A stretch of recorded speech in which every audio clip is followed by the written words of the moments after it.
Si Hari David sa unang pagbasa, purti gyud niyang sayaw sa kalipay sa dihang ilan ang giprosesyon ang arkas kasabutan padulong ngadto sa iyang bag-ong gitukod nga gingharian or palasyo didto sa Jerusalem. Tungod kay kining maong pagbalhin mao ni ang duna nagyugitawag og konkretong panaghiusa ni Jesus or sa Ginoo o sa iyang sulugoon nga si Hari David.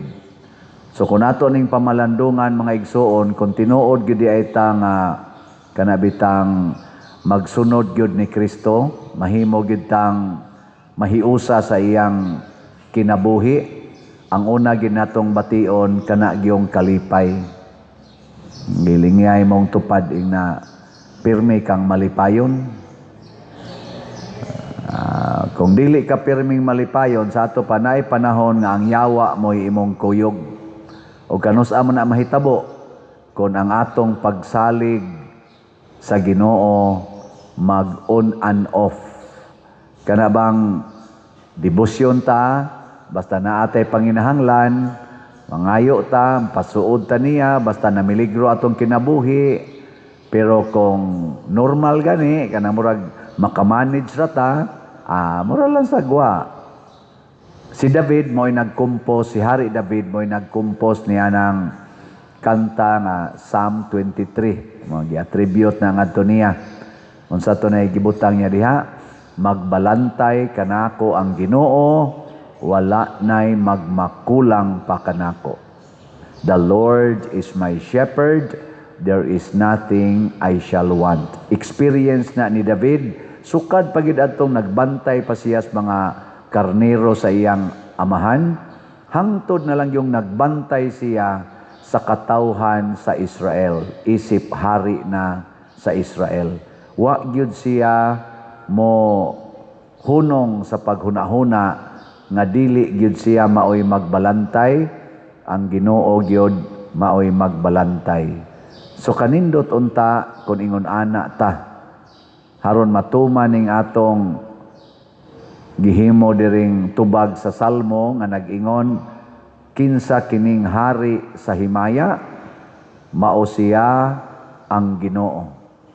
Usahay ra ba kita mga tao labi na gyud mabutangan na taggahom, mura dayon tag kita na maoy hari sa himaya. May kinsa may hari sa inyong balay karon, kamo o ang Ginoo? Kinsa may hari ros Pilipinas sa inyong tan-aw? Si President Marcos o ang Ginoo? Ambot lang. Kamo nilay tubag diha ay lago niyo tubag patubag ga. Unsaon man nato pag ilangan naghari ang Ginoo, dili ang tao.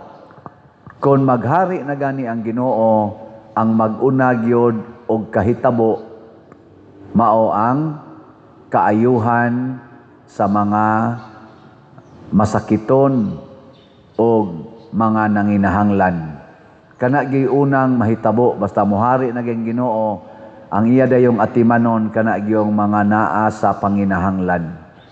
Kung ang tao na gani mo'y mohari, ang una gyung mahitabo, ang mga leaders mahayahay dayon na sila. Sila gid na maoy dato kayo. Sila gid na maoy nindot kay balay, nindot kay sakyanan. Unsa maron hitabo sa Pilipinas? Ang mga nanginahanglan ba mo'y giunahag hatag sa Gracias Pilipinas o ang mga leaders? Tubag. Nga maayo kay nakakita demo. Luoy kayo Unya sa kuansad sa ato sang kahimtang sa simbahan, kinsa may unang mahayahay, ang pari o ang parisyoner? Ang parishioner. Sa atong simbahan? Kinsay una? Maunay kita ron ani ron. Kinsay unang mahayahay, ang pari o ang parisyoner? Ang pari.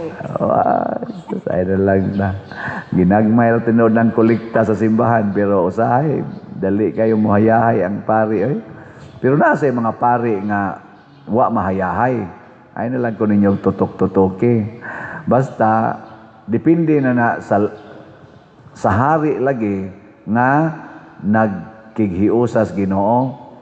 Muna hinaot unta nga kini bang atong kinabuhi ato gyung ipaliwat ngadto ni Santo Niño. Si Santo Niño nga atong gidebosyonan usa siya ka bata. Kanang bata sa tinud-anay lang mga igsoon, kasuway magid mo pagkabata no. Ganahan gid ta makigduwa og isig ka bata. Kabantay mo ana nga kana ganing did-an ganita sa atong ginikanan nga ay daog. Di ka manaog, di ka pagawasos balay nya tuwa sila dito gaduwa. Murag subo gyud kay ta. Subo kay ba? La tanan sila gaduwa nya ako diri daras balay. Ganahan kita og community. So kinaiya ginas bata mo na kasi Santo Niño gitawag ni siya bato balani sa gugma tungod kay mo magnet man siya og mga tao. Pero ini kadako na nato labi na gyud og kana bitang makat-on na taaning paghigugmas kwarta, paghigugmas mga butang, unya ang ato nang kaugalingon mo'y atong sige haguna-huna, musugod na ta og likay sa mga tao nga wa nato mauyuni. Mulikay na ta ba? Nilingay mong tupad na wa ka maglikay-likay og palit og slat. Ano? Kasi kamo galikay-likay mo, nya unsa may atong likay-likay og palit og slat? Daghan kay tagrason. Daghan kay tagrason himuon o na ta mubuhat tabang sa katilingban. Hinaut unta ang ato mga leaders dili ni sila maglikay-likay sa pag-alagad nato ug ang ato rong gikinahanglan sa Pilipinas masulbad ning korupsyon nga makabawi unta taaning ni ang image nato nga mura na tag the most corrupt kuno nga nation in Asia. Ako lang maabot is in the world. Ang naara ba ko'y gitan-aw nga vlog diha sa social media nga giranking diha og unsay mga nasod nga naay daghan gyud kaayong kalisdanan labi na gyud mga natural ug man-made calamities.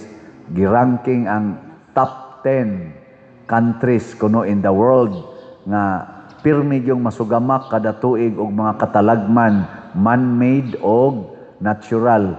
Abi ninyo kinsay number 1? Nakita mo na nga vlog makalagot biya usahay pero unsa man ka matuoran man Philippines og ngano man kay ang nakadugang kuno nato gawas nga moagi gid dinhi ang mag-average og 20 ka mga bagyo kada tuig. Nya napagitay linog kay mga volcanic man ta dinhi. Ang nakapagrabe gyud mao kuno ang korupsyon. Kay okay ra unta nagdaghang calamities sama sa Japan, daghan sa calamities ang Japan. Pero ang ilang mga leaders di man corrupt. Ug na may korupsyon, perti tingali ka minimal kay ug mudako na gilang korupsyon. Maghikog usahay ang leader oy. Harakiri.